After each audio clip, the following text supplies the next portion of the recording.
India prepares for its tryst with destiny with Budget 2017, we've got a very important voice from the opposition on Agenda for FM. Mr. Kapil Sibal joins us right here on ET Now. Thank you very much for speaking to us on the show, sir. Every time there is a budget, there's always a different context. But this year, this budget is especially being watched not just by stakeholders in the economy, but opposition, people overseas, because this is happening in a very different backdrop. We've just perhaps come out, or we're perhaps in the woods, we do not know yet, as far as this biggest demonetization exercise is concerned. Given that context, how different do you expect the budget to be?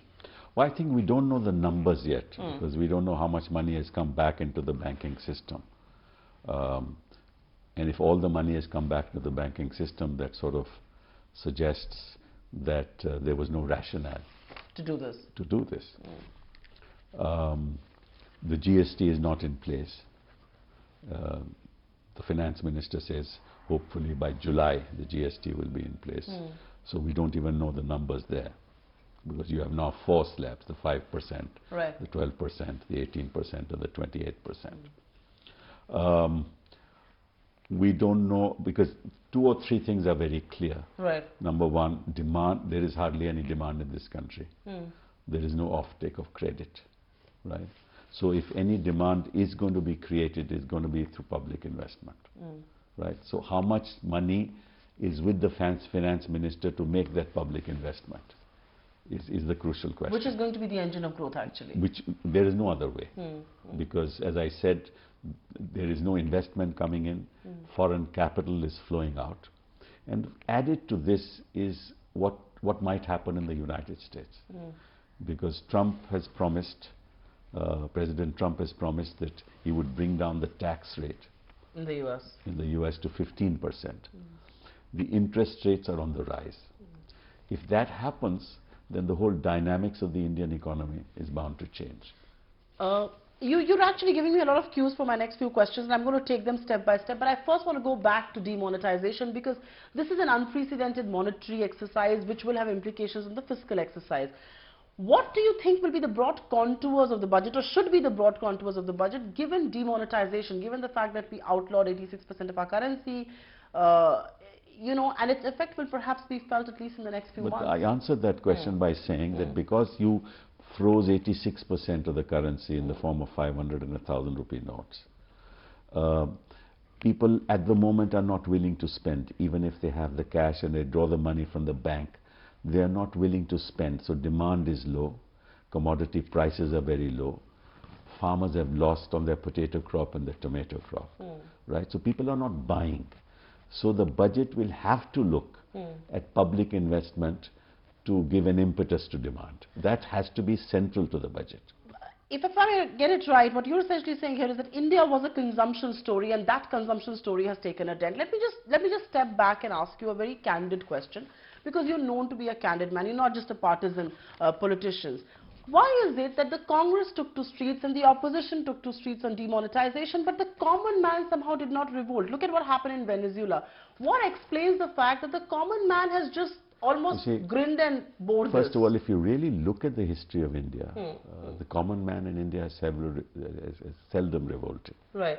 You know, that's perhaps one of the tragedies. That's why the British were able to rule here for a long time. That's why we had, you know, hundreds of years of Mughal Raj and Khaljis and, Muhammad bin Tughlaq and others. So we don't have a history of revolt as such. Number two, the fact that they haven't revolted doesn't mean that they are not unhappy. If you ask me, and this is an indication, the Prime Minister yesterday made a speech in Punjab. He didn't even touch demonetization. I want to know if a Prime Minister believes that the people of India are exceptionally happy with demonetization and its impact, then he would talk about it all the time. But he didn't even touch upon it. He didn't even touch upon it in Goa when he made the speech there. And I suspect that he will not touch upon it when he makes speeches in Uttar Pradesh as well. And none of the ministers are talking. Now he's talking about a cashless society. So he knows that on the ground people are extremely unhappy, because what he touched upon is ordinary people's money legitimately earned right? Because 68% of the households in this country earn 10,000 rupees a month. Yes. That's not black money. But he painted it as black money, so they could not actually put it in the bank account, or they could not use that legitimate money in their hands, and that's created a lot of distress. And I buy your point that, you know, this was my money. I don't have access to it right now because it's in my bank, and there are caps on withdrawal. The counter question to that is that why is it that the opposition could not build political capital on this? I know you took to the streets, I know you protested, but if you look at electoral results, at least in the civic bodies that came after demonetization was done, the BJP has done fairly well. Well, no, Congress has done fairly well too, both in Karnataka as well as in Gujarat, as well as in Maharashtra. So you believe that's not an indication? And that's a local election. You watch out in these elections, and I bet that they will be number 3, BJP will be number 3 in Uttar Pradesh. They will completely lose out in Punjab. They're nowhere in Punjab. And they will also face a loss in Goa. So while we are talking about the electoral repercussions of demonetization, it's only fair that I ask you the question.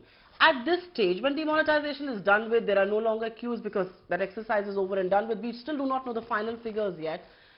What are you upset about? Are you upset about this shoddy implementation? Because in principle, will you oppose something like demonetization? No. I think the politics of it, the politics behind it, has not yet fully emerged. I think this was a pure political move. It was a pure political move. It was meant to benefit the BJP. It was meant to freeze whatever money was with other political parties. And it was meant to benefit, in fact, those who had not exchanged the money. Remember, if all the money has come back, you have to ask yourself the question, how did it come back? It cannot come back into the system unless it is perhaps the biggest scam in this country since independence. Because it would require the bank system to collaborate with the BJP, right? For all the money to come back into the banking system. And let me ask you one question. Is there any member in the industry that has actually put in money in the bank? But you know, the counter question to that, sir, can also be that if it was a purely political move aimed at benefiting the BJP, the opposition is also purely political to this. Because if you keep numbers aside for a minute, the objective was to go cashless, the objective was to crack down on black money, the objective was to crack down on terror funding and counterfeit. Aren't those good enough objectives? No, the objectives are great. The objectives are great, but the methodology is all wrong. Because cash is not black. Cash is not a demon. Cash is not a demon. Cash is not black. It's the transaction that is black. So you don't touch the transaction, you won't target the transaction, you target the cash. It's a wrong target. And therefore, from the very inception, it's just bad policy. Forget the implementation. Implementation is atrocious. Do you believe but it's just bad policy. Because you are actually targeting the poor and you are benefiting the rich because they have exchanged their money. And they keep plastic. No, they don't. It's the huge cash that is lying around at several levels of industry who have actually used the banking system to convert it through means. This is the scam. That's why I said it's political, because you benefit your own people and your own friends. Because you know you're going to demonetize, so some of the cash you buy land in Bihar, some of the cash you get. Big allegation. Yeah, yes. some of the cash you put back into the banking system in West Bengal. I don't know what else will emerge, but I tell you, this is a completely political move. If I may ask you, and you've been known to be a very candid policymaker, not just a politician, do you believe in the trade-off between allegations from the opposition and what the government perhaps did as a purely political move? The big setback has really been to Indian economy, and nobody seems to be talking about that. That's the real problem. I think while we think of politics, we forget, what the national interest is. And both sides have to be blamed a little. Well, we forget what the national interest is. I mean, I think ideally we would like a lot of people to pay taxes. I mean, there is rampant evasion in this country. There's no question about that. There's no question about that. So we have to get together, ensure that more people pay taxes. So if you widen the tax base, and there are ways and means to do that. Chidambaram tried it in his budget, and the present finance minister could go ahead. But instead of doing that, you were just trying to create, this is another piece of optics. So one piece of optics came in from the government, the other piece of optics came in from the RBI. Where does the RBI stand amidst it all? Because I'll tell you why I'm asking you that question. That exercise is over. We are today talking at the end of January. There is a budget right around the corner, and the RBI has still not been able to come up with numbers. That's also very distressing. And I think the institution has been dented for the first time. Its integrity has been subject to criticism. Who would you blame for that? That's very sad.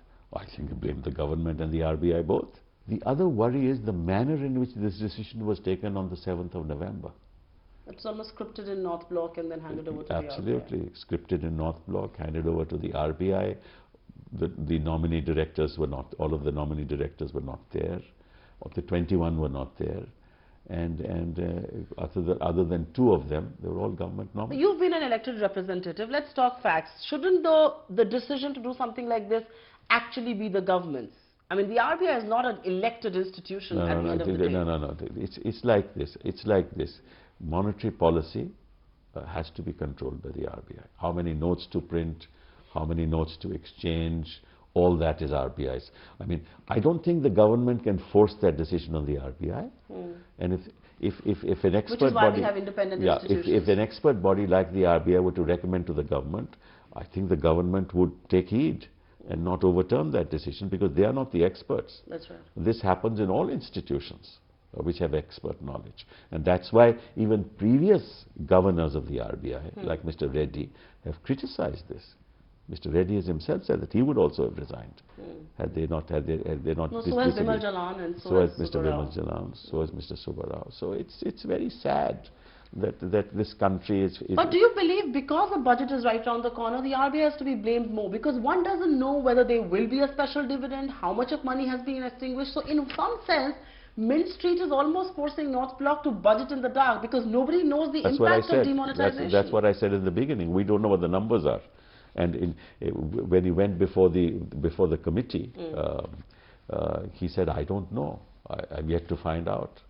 And so if we don't know, what is the finance minister working with? That's something that's worrisome. So we're actually budgeting in the dark as far as... It's going to be a speculative budget.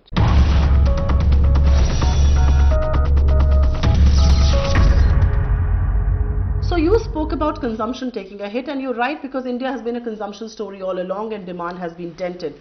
Should this budget be a stimulus budget then? Well, you know, what kind of stimulus can he provide? He must provide stimulus if he has a lot of cushion. You see, as I said, most stimulus is provided by private investment. And that's how much? See, he can provide stimulus in the construction sector. You start infrastructure sector. He can provide that stimulus. But how many jobs will that generate? Right? Because the base of the economy is so wide and so varied that the jobs are created. That's why in the last year, the number of jobs created was 1.35 lakhs. Instead of the 2 crores jobs that he promised. So even if they were to make that public investment, I don't think they'll be able to create the kind of jobs that's necessary. No, there's a reason why I asked you that question, because some economists out there believe that you cannot create too much demand right now, because if the effect of demonetization is transitory, as the government believes it is, then you're overloading demand, because eventually demand will pick up into 2-3 quarters. So the first premise is, does the opposition believe the effect is transitory, or is this a permanent shock? I think it'll take about, if you ask me, more than 5 years for the economy to come back on the 5 years? Yes. Why would you say so? Because the world has changed, and people don't have confidence in the banking system anymore. You know, tomorrow there is talk about the fact that the 2,000 rupee will be demonetized. There are too many rumors and too much speculation out there. Too many rumors, and people have lost confidence. And if people have lost confidence, they're not going to be, you know, taking risks. The reason why public investment was considered as an engine of growth is because the underlying premise was that it will crowd in the private investment. That hasn't happened. But will you blame the government alone? Because stalling of investment began under the tenure of your government. Investment came to a grinding halt. It hasn't picked up. But there are many people believe there are reasons outside of just government policy and sentiment. You must remember that 2008 we had a big crash. Yes. Right? So we were actually recovering from that. And Pranab Mukherjee was then the finance minister, and, you know, he tried to give a lot of impetus to the economy. So by the year 2014, we were on the path to recovery. I remember Chidambaram saying that next year growth would be 7% and more. And it was. Right? And Yes. it was, and it was. So we were on the path of recovery. But these people have set us back for another 5 to 7 years. Every year there's a budget and then there's this discussion, should the government be fixated with the fisc? Should you postpone that consolidation? What is the opposition's view right now? No, I Because think you burnt your hand both ways. There must be fiscal, we all believe in fiscal, at least the Congress party believes in fiscal consolidation at this stage. I don't think the fiscal deficit should be allowed to be more than 3%. So I think that's absolutely necessary. And I think he should be cautious in giving freebies to people at this point in time also. But I think that in the light of the elections that are coming, he would like this to So be a you populist fear there will budget. be populism? There'll be a lot of populism in the budget. They was hoping that, you know, the impact, the negative impact But of isn't that what all demonetization. political parties do? One budgets for the Congress party populist also when there were elections right around the before corner. before the election, obviously, the budgets are normally populist. But now this is a year ahead of that, because the next year budget might be a populist, would have to be a populist budget. We're going to have 2 populist budgets now. That's you not believe good on for the economy. demonetization and on account of state That's governments. not good for the economy.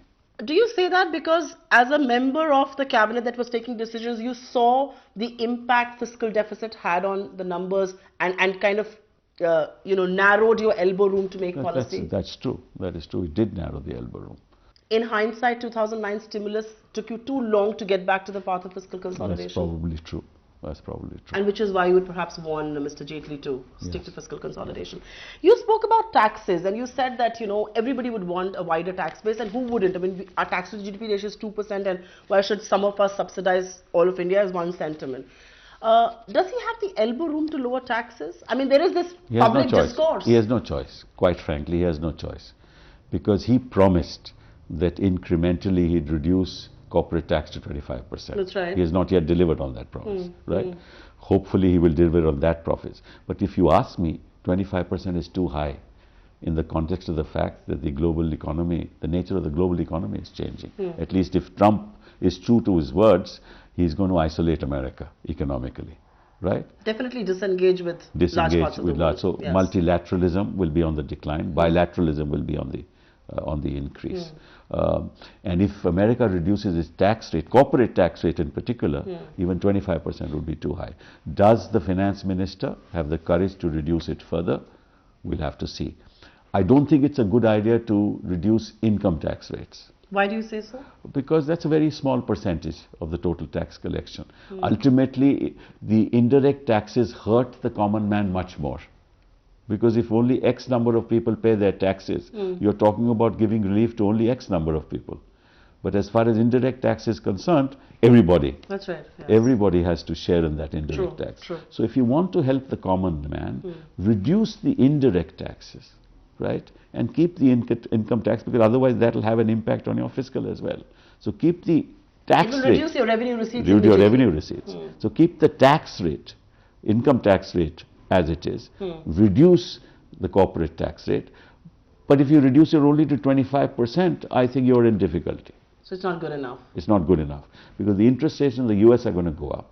As it is, there's flight of capital from this country. And if capital flows out, that's very, very harmful for the long term. It's an interesting impact of the argument you're giving, but if I talk about the indirect taxes, and many people believe GST is a done deal. I mean, most thorny issues are ironed out. GST will perhaps be a reality in this calendar year by July What or is September. this GST? But I'm asking you a question. If there is going to be convergence of rates, one believes that the threshold levels will have to be rationalized, which means that excise and service tax and these things will be spiked in the budget. But you're giving the I contrary think we should opinion. have a standard rate of around 18%. If you were to actually ensure your corporate rate comes down to 18%, and your GST also, there should have been one slab according to me. But there isn't. But there isn't now, unfortunately. This is not the GST that the Congress party wanted in place. But if you were to actually have 18% as the tax rate, I think we would be in relatively good shape in the years to come. When you say 18% of the GST tax rate. That's right, as well as the corporate tax rate. But that is not going to happen because we I have know these it's- multi-layered I know, it's not GST, gonna- which means that which means that people should be prepared for a hike in indirect taxes actually Yes, this budget. yes, it's unfortunate. but that might happen. You know, the last time around when the budget was being presented, there was a lot of focus on banks. You know, should banks clean up their balance sheets? There was a lot of rot in the system, bank recapitalization. You will not disagree with me because you've been very candid in the last 20 minutes that we've spoken that, you know, some of the rot began with you, should have ended, has not. The bank mess also began when the economic downturn happened. Some very flawed government policies and some wrong decisions taken by banks. So all sides have to be blamed. That mess hasn't cleared up. And banks find themselves in an asset liability mismatch right now because they're flushed with these funds that have come in due to demonetization. What should the stance on public sector banks be? Because government after government has used them as vehicles of social welfare. And this government seems to do the same thing. Well, this government has now got nominees onto these banks who belong to the Bharatiya Janata Party. So what should they be doing? This is the last thing that we wanted. I mean, SEBI had said quite clearly that we should have independent directors. So the independence means, you know, party MPs of the BJP coming. Not just banks, even PSUs. It's very sad. That's very sad. And in fact, ultimately these public banks will be given messages through their party nominees to do this and to do that, and that will increase. But why is the Congress party not making a noise about it? I made a noise. I've in fact issued a press statement. You have, yes. On this issue. But be that as it may, the NPAs are exceptionally high. We have to do something about it. They were hoping that if the cash that comes into the banking system is about 10 lakh crores, right, they will have a cushion of 3-4 lakh crores with which actually to recapitalize the banks. That's not happened. So they're going to find themselves in great difficulty. The other problem was there's no railway budget now. So there's the liability of the railways as well. Some 50,000 crore rupees. Yes, which the finance minister will have to deal with. So that's another issue. But would the Congress party be on board if the finance minister says, I'm going to privatize big parts of the railway? Let's have private sector ply rails in this country. What's wrong with that? No, I don't know, but it's, in this country we've seen how private sector, see what they did when they first came to power. And they gave all these hotels to the private sector. See the price at which they gave hotels to their friends and, you know, and acquaintances. You can't have a scam like that again. So you don't believe that big privatization can happen? It's not going to happen. Because you mentioned that, you know, the government was expecting some 3-4 lakh crores of cushion will be there and they will perhaps get a special dividend by RBI. Where are we on that debate? Because A, we do not know what the RBI's numbers are. Is there a case for special dividend though? I don't know. I cannot answer that question. I doubt it very much. There is this also one big thing in the public domain right now, which is the universal basic income, and everybody is talking about it. And even within the government, there are two views. Arvind Subramanian believes there should be one. It's an idea whose time has come. That very famous line. And Arvind Panagaria believes there is no money. Which side of the debate is Congress party on this? There's no money, and it will be a very bad idea to have a UBI unless it's universal, and they don't have the money to do that. So it should not happen due to lack of funds. They just don't have the resources.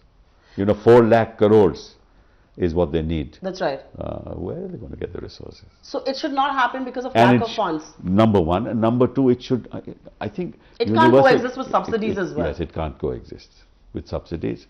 Therefore, unless one, you have the cushion, and unless you can give it to everybody. But giving it to everybody is also giving it to those who don't need it. Don't deserve it. So there's a problem there. So I think, you see, they did this with demonetization, didn't think it through.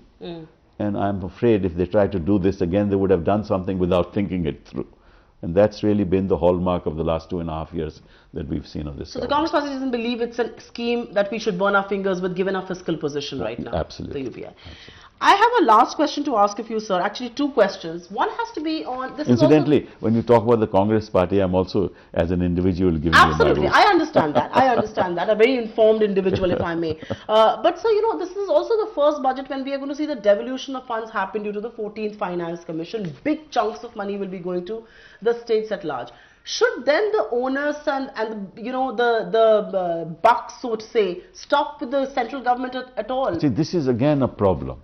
Because remember, whenever the states have been whenever funds have devolved to the states, yes, the kind of expenditure expected of the states, where the use of those funds has been exceptionally suspect. And you know that. Which is why we had these central schemes. Now he dismantled them. Now the central government has no way to monitor as to how those funds are being expended. And state governments are faced with lots of unforeseen eventualities, and a lot of these funds are actually not used for the purposes in which they have devolved. That's right. That's another big problem. And unless we have systems in place, this problem will continue, and the funds will never reach the people whom they intended for. But so in that sense, then the 14th Finance Commission was a little flawed, because they took away so much of revenue from the central government. They didn't think it through, if you ask me. I mean, it's good to devolve funds to the states, it's to give to responsibility to the states, it's good for decentralization, all that is wonderful and we believe in it.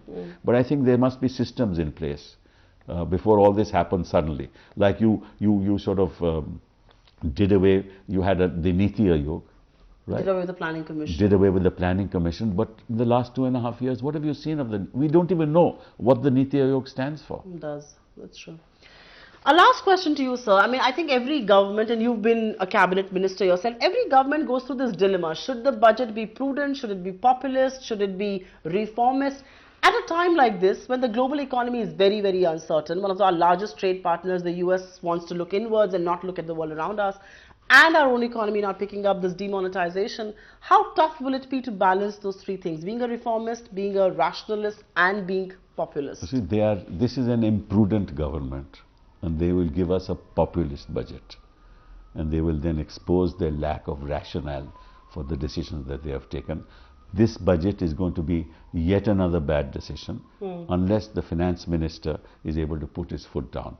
But since Modi rules the roost, that's very unlikely. But isn't that true for most politicians? It's always very tempting to be populist and not be reformist. That's true. That's true, especially when you are facing elections in the 5 very important states. On that very political note, sir, thank you very much for speaking to us. Thanks a lot.